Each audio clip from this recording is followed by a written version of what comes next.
உங்க விஜய் கொலை பண்ண வர்றேன்னா கொலை பண்ணி போட்டு 20 லட்சம் தர்றேன்னா அப்படிங்கம்மா. இவ்வளவு ஒரு அநாகரிகமான வார்த்தைகளை பேசுறதுக்கு உனக்கு யாரா தைரியம் கொடுத்தது? புறம்போக்கு இந்த பக்கம் ஏதாவது நீ வந்த அப்படின்னா எங்க மகளிர் ஆளுக்கு ஒரு செருப்பெடுத்து கண்டிப்பா அடிப்பானா. நீ ஒரு புறம்போக்கு நாய் இவ்வளவு கேவலமா இறங்குற.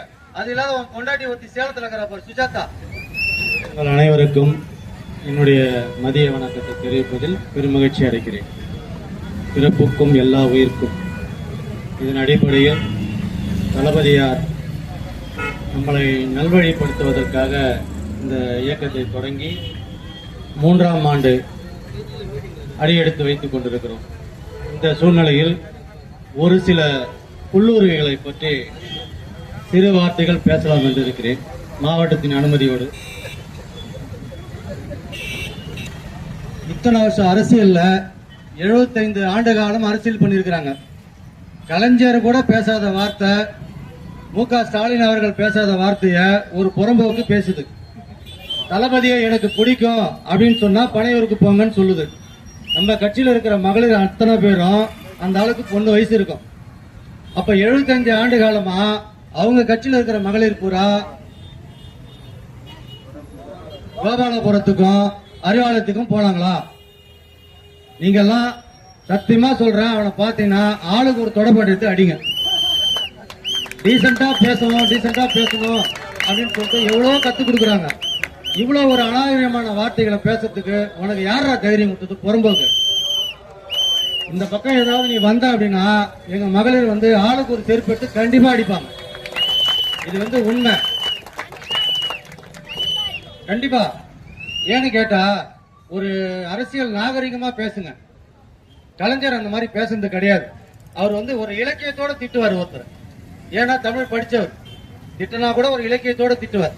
ஆனா நீ ஒரு புறம்போக்கு நாய் இவ்வளவு கேவலமா இறங்குற.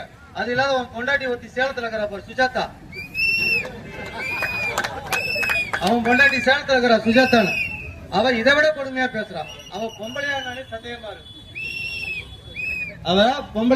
சந்தேகமா இருக்கு. இந்த அளவுக்கு பேசுறதுக்கு உங்களுக்கு யார் ட்ரைனிங் கொடுக்குறாங்க? அந்த திருட்டு திமுக உங்களுக்கு அவ்வளவு ட்ரைனிங் கொடுக்குது.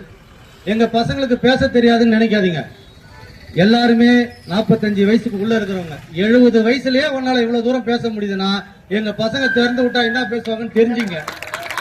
வேணாம், பசங்க வாயில நிக்காதீங்க. இந்த 2026ல தளபதி யார கை காட்டுறாரோ அவங்கள நாங்க எம்எல்ஏ ஆக்கியே தீர்வோம். இது எங்களுடைய சபதம்.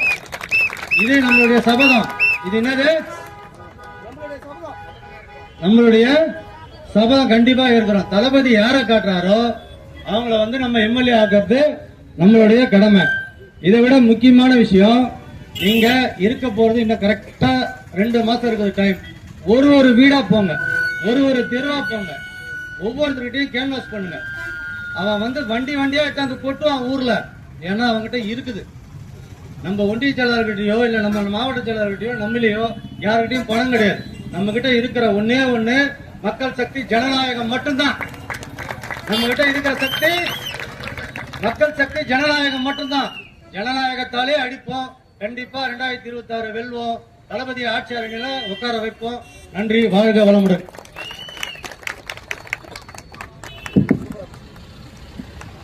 அருமையாக சிறப்புரையாற்றின அன்பு அண்ணன் அவர்களுக்கு மனமார்ந்த நன்றி நான் தெரிவித்துக் கொள்றேன்.